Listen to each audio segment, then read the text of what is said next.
রাত পেরিয়ে কাশ্মীরে জামাত আসবেন সিলেটে, এবং কি তিনি এই জায়গায় বক্তব্য রাখবেন, সিলেটবাসীর আহ মানুষের সাথে কথা বলে যাবেন। এবং কি আমরা দেখছিলাম যেমন প্রবাস থেকে যে মানুষটি আসলে বিশাল ভূমিকা নিয়ে এসেছেন, হেলাল চৌধুরী। আমি ওনার সাথে কথা বলবো, ওনার আগে একটু বলে রাখি যেমন তিনি কিন্তু আহ, এই সিলেটেরই সন্তান, এই সিলেটের মাটি ও মানুষের মতো হয়ে কাজ করতেছে অসহায় দারিদ্র মানুষের জন্য। আমরা সেই মানুষটির কাছ থেকে একটু জানার চেষ্টা করবো। এবং কি পাশাপাশি যদি বলে রাখি, তিনি এখন পর্যন্ত কিন্তু আসলে দেশে আসার পরে যে জায়গায় উনি বিশ্রাম নেওয়ার কথা ছিল, সেই জায়গাটিতে বিশ্রাম না নিয়ে কিন্তু এই দাঁড়িপাল্লার পক্ষেই কিন্তু কাজ করেন যাচ্ছেন। আমি একটু যদি কথা বলি, স্বাগত জানাচ্ছি আপনাকে। যেমন এখন পর্যন্ত প্রস্তুতি মোটামুটি শেষ পর্যায়ে, কি বুঝতেছেন আসলে কত লক্ষ মানুষের সমাগম হতে পারে এই আলিয়ার মাঠে?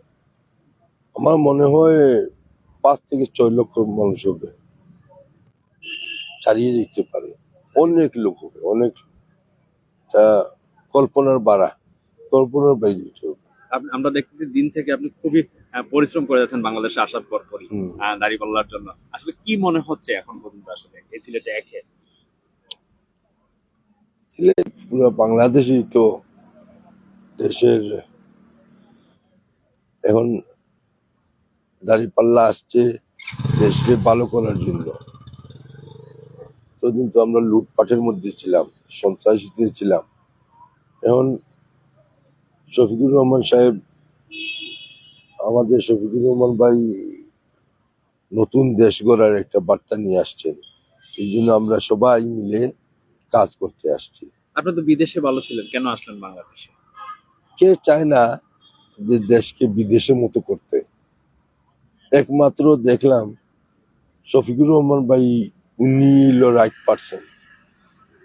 মানে ওনাদের কোনো দাগ নাই, ওনারা যেটা বলেন সেটা করেন। আচ্ছা, জামাত যদি ক্ষমতায় আসে দেশের উন্নতিটা কিভাবে হবে, আমি একটু যদি আপনার কাছে ছোট করে জানতে চাই। ওনারা তো আসলে অবশ্যই উন্নতি হবে। আর কিভাবে হবে? ওনারা ইসলামের ধরে রাখছেন, হাদিসটাকে ধরে রাখছেন। তো এই পাশেই যতগুলা দেশ বিদেশে উন্নতি হয়েছে সবই কোরআন থেকে, কিন্তু আমরা তো কোরআনটা ধরতে পারি নাই। ওরা ধরে বেদিন ধরে ফেলছে, এই জন্য ওদের উন্নতি হয়েছে, আর আমরা ধরতে পারি নাই। এখন শফিকুর রহমান ভাই কাছে দিলে, আমাদের সিলেটের সন্তান দিলে উন্নতি হবেই, এটা এর কোনো বিকল্প নাই। কালকে প্রিপারেশন কি নিচ্ছেন, যেমন মিছিলের যে প্রিপারেশনটা? মিছিলের এই তো আসবো। কত হাজার মানুষ হবে আপনার মিছিলে? আশা তো 1,500 মতো হবে মানুষ ইনশাল্লাহ। কালকে সরাসরি থাকবেন আপনি? হ্যাঁ, আমি থাকবো। আর ইনশাল্লাহ দেখি। আপনার যারা প্রবাসী, আপনার পরিচিত অনেক কলা কৌশলীরা আছেন এবং কি কাজিন আছেন, তাদের উদ্দেশ্যে কি বলা আছে? না, এইটাই, যারা বাইরে আছেন, আমার ছেলে মেয়ে কাজিন, আমরা 4 চিঠি পর্যন্ত লন্ডনে। তো সবাইকে আমার এইটাই প্রত্যাশা, দাঁড়িপাল্লায় ভোট দেওয়ার জন্য। প্লাস ওরাই সবাই ইসলামিক, আমার ফ্যামিলির সবাই ইসলামিক, সবাই দাঁড়িপাল্লার পক্ষে। ধন্যবাদ আপনাকে। আমরা শুনছিলাম আসলে হালাল চৌধুরী বলেছিলেন যেমন তিনি কিন্তু আসলে এই দেশের মানুষের জন্য জামাত যদি ক্ষমতা যায় দেশের মানুষের জন্য কাজ করবেন। এবং কি তার ভিতরে গতকালকের একটি বক্তব্যকে যদি আমি একটু কনভার্ট করে নিই, যেমন ডক্টর শফিকুর রহমান বলেছিলেন যেমন প্রবাসীদের যে বিষয়টা ছিল, যেমন আমি বেশ কয়েকদিন আগে প্রবাসীদেরকে নিয়ে একটু কাজ করা শুরু করেছি। যেমন প্রবাসীদের যে বিষয়টা আছে, যেমন প্রবাসীরা যদি বিদেশের মাটিতে মারা যায়, তিনি কিন্তু বলেছিলেন যেমন জামাতে যদি ক্ষমতায় আসে তারা কিন্তু আসলে নিজ গভর্নমেন্টের খরচে কিন্তু তাদের দেশটাকে লাশটাকে দেশে আনবে ফিরে। এবং কি পাশাপাশি যদি বলে রাখি, আমি যদি একটু হেলাল চৌধুরী যদি বিষয়টা বলা যায়, যেমন যে হেলাল চৌধুরী আসলে এই অসহায় দারিদ্র মানুষ, যারা যারা আসলে সুবিধা বঞ্চিত মানুষ, তাদেরকে নিয়ে আসলে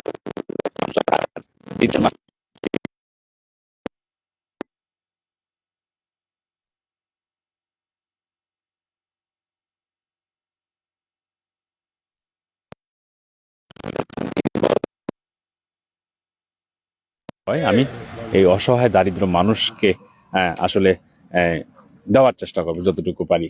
তার বিষয়ে আমরা আমরা একটু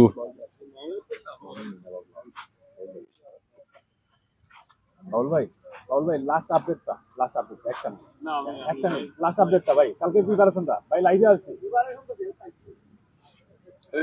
আমরা যেমনটি দেখছিলাম আসলে তারা কিন্তু আসলে সম্পূর্ণ শেষ করে দিত কালকে দিনের প্রস্তুতি যা নিচ্ছে, এবং কি সকাল থেকে সেই প্রস্তুতি কিভাবে সুন্দর হয় সেই আসলে সিস্টেম গুলা নিয়ে আসলে কথা বলতেছেন। আমরা সেই বিষয়টা দেখানোর চেষ্টা করতেছি। আমি প্রাইম সিলেট এবং কি টাচ অফ সিলেটে যারা এই মুহূর্তে লাইভ গুলো দেখছেন, অবশ্যই সবাই লাইভটি শেয়ার করে দিবেন এবং কি অন্যকে দেখার মতো সুযোগ করে দিবেন। আমরা দেখছিলাম যেমন পরিদর্শন শেষে কিন্তু আসলে হেলাল চৌধুরী তিনি কিন্তু আসলে চলে যাচ্ছেন। আমরা সেই মুহূর্তটি আমরা দেখানোর চেষ্টা করতেছি, এবং কি আমরা যে বিষয়গুলো দেখি, যেমন আহ, জামাতের যে প্রোগ্রামগুলো হয় মহিলাদের জন্য আলাদাভাবে সুব্যবস্থা করা হয়, এবং কি পাশাপাশি শহীদ পরিবার, আহত পরিবারদের জন্য আলাদা সুব্যবস্থা করা হয়, এবং কি যারা মহিলা কেন্দ্রিক যে বিষয়টা তাদের জন্য বিশেষ করে আলাদা চেয়ারগুলো থাকে, আলাদা জায়গাগুলো থাকে।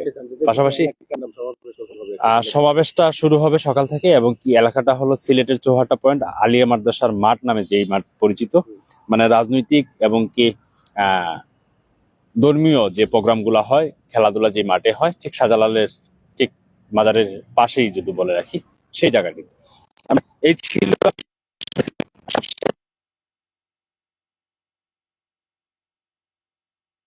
যেমন তাদের আহ, সবকিছু কাজ শেষ থেকে প্রোগ্রাম শুরু হয়ে যাবে। সবকিছু নিরাপত্তা নিয়েও আমরা যেহেতু পুলিশ কমিশনার যেমনটি জানিয়েছিলেন, যেমন বেশ কিছু পুলিশ মোতায়েন থাকবে, পাশাপাশি সাদা পোশাকধারী এবং কি আইন শৃঙ্খলা রক্ষাকারী বাহিনী কিন্তু সর্বস্থলের নিরাপত্তা দিয়ে আসলে এই সমাবেশটি শেষ পর্যন্ত তাদের নিরাপত্তা অবস্থানে থাকবেন। এই ছিল সর্বশেষ